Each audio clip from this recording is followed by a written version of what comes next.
Good morning प्यारे बच्चों, जैसा कि आप हमारे यहाँ पर टाइटल देख सकते हैं, how to work normalization at railway. Railway में जो है नॉर्मलाइजेशन अभी किस तरह से काम करता है। तो इस बार जो ग्रुप डी का एग्जाम अभी आपका हो चुका है, आपका आंसर की भी आ गए हैं, इसका जो कटअप तैयार होगा उसमें सबसे ज्यादा इंपॉर्टेंट रोल अगर कोई चीज अदा करेगी वो है नॉर्मलाइजेशन।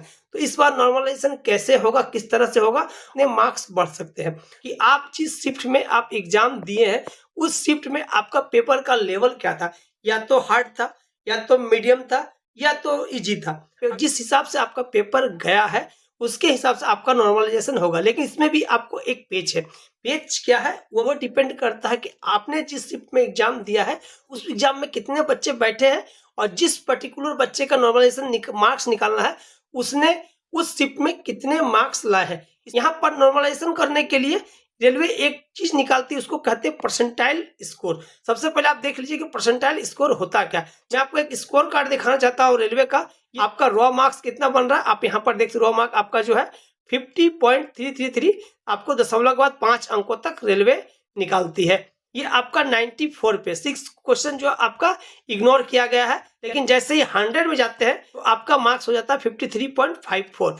अब आप यहाँ पर देख सकते हैं परसेंटाइल स्कोर आपको यहाँ पर दिख रहा होगा, ये हुआ परसेंटाइल स्कोर। ये आपका परसेंटाइल स्कोर कितना है 80.94 आपका इस बच्चे का परसेंटाइल स्कोर है। और इसके आधार पर जो मार्क्स बना है जस्ट आप देख सकते हैं, ये मार्क्स है 55, 53 से 55 का मार्क्स ये नॉर्मलाइजेशन के हिसाब से बना है। चलिए आज हम समझते हैं कि इसका परसेंटाइल स्कोर क्या होता है, इससे किस तरह से हम नॉर्मलाइजेशन करते हैं और किस तरह से मार्क्स निकालते हैं। सबसे पहले आप यहाँ पर इसका फॉर्मूला देख लीजिए, ये रहा इसका फॉर्मूला।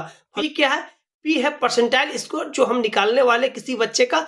टी क्या है, आपके शिफ्ट में जितने भी बच्चे एग्जाम देने के लिए बैठे हैं, बच्चे एग्जाम पे टोटल बैठे, टोटल नंबर ऑफ स्टूडेंट है जो एग्जाम पे बैठे। और एन क्या है, आपका नंबर अगर 65 है तो आपसे कितने बच्चे कम नंबर लाए हैं या आपके बराबर, मतलब 65 के बराबर या 65 से कम कितने बच्चे लाए हैं उसकी संख्या है। एन से यहाँ पर लिखते हैं 100% के लिए है। चलिए ये आप समझ गए। पी क्या है परसेंटाइल स्कोर, टी क्या टोटल नंबर ऑफ स्टूडेंट उस शिफ्ट का, एन क्या है नंबर ऑफ स्टूडेंट वो जो बराबर स्कोर है ये आपसे कम है। चलिए अब इसको हम लोग बढ़िया से समझेंगे। चलिए हमने एक उदाहरण लिया है।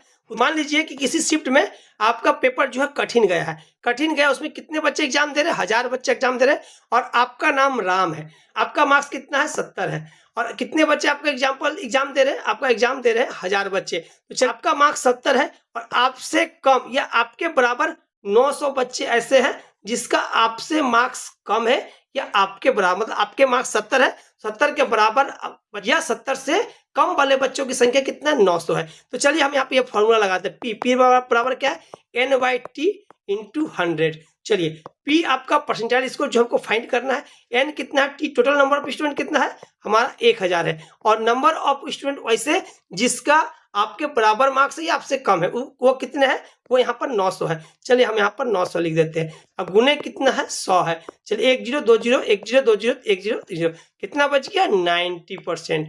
मतलब आपका परसेंटाइल स्कोर क्या हुआ, राम जिसका कठिन शिफ्ट था, राम का 70 मार्क्स लाया था, उसका परसेंटाइल स्कोर कितना हो गया 90 हो गया। चलिए अब दूसरा एक शिफ्ट का पेपर काफी आसान गया है, उसमें इस शिफ्ट का टोटल बच्चे कितने 1000 ही बच्चे हैं और एक छात्र है श्याम जिसका मार्क्स कितना है 85 आया है। और उस शिफ्ट में भी क्या हुआ कि 85 900 बच्चे ऐसे हैं जिसका मार्क्स श्याम के बराबर या श्याम से कम है। ठीक है, चलिए तो अब यहाँ पर भी हम फॉर्मूला लगा, पी बराबर क्या है n/t × 100।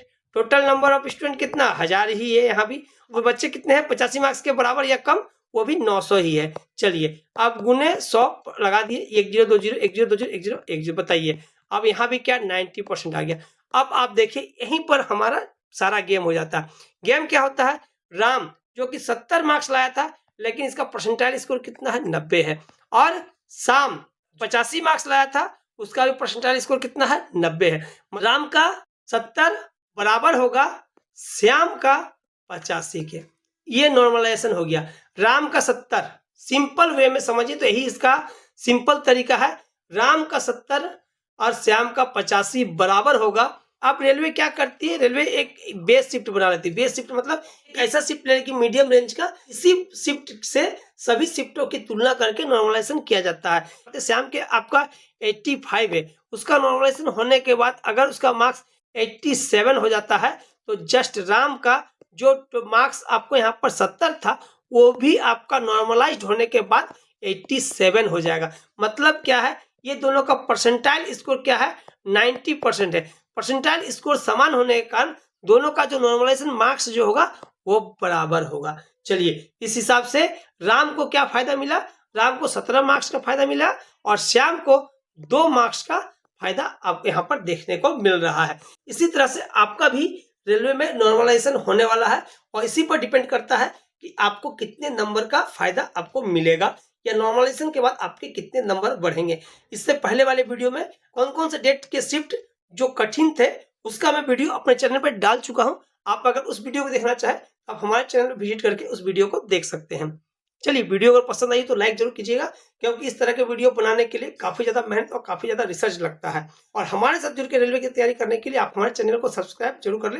रेलवे से संबंधित कोई भी जानकारी होगी हम आपको बेहतर से बेहतर प्रोवाइड करने का प्रयास करेंगे। चलिए, मिलते हैं एक बेहतर वीडियो के साथ अगले वीडियो में। अभी के लिए धन्यवाद। आपका दिन शुभ हो।